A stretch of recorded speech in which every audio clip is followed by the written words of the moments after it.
ஒற்றுமையின் வலிமை. மலைகள் சூழ்ந்து ஒரு சிறிய கிராமம் இருந்தது.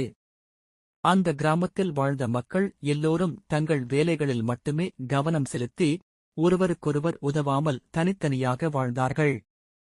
இதனால் சிறிய பிரச்சினைகளுக்கே பெரிய சிக்கல்கள் ஏற்பட்டன. ஒரு வருடம் கடும் மழை பெய்தது. கிராமத்தின் அருகே ஓடிய ஆறு கரை புரண்டு வயல்கள் மூழ்கும் நிலை வந்தது. ஒவ்வொருவரும் தங்கள் நிலத்தை மட்டும் காப்பாற்ற முயன்றனர். ஆனால் தனித்தனியாக செய்த முயற்சிகள் பலனளிக்கவில்லை.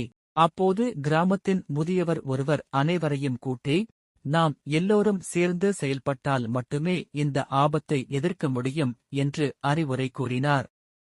மக்கள் முதலில் தயங்கினாலும் நிலைமையை உணர்ந்து ஒன்றிணைந்தனர்.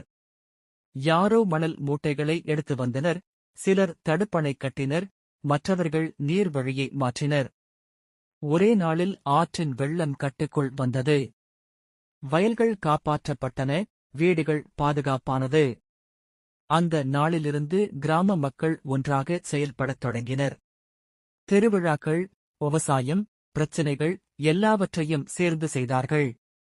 கிராமம் வளமடைந்தது, மக்களின் வாழ்வும் மகிழ்ச்சியானது. ஒற்றுமையே உண்மையான பலம் என்பதை அந்த கிராமம் உணர்ந்தது. கதைநெறி: கூடி வாழ்ந்தால் கோடி நன்மை.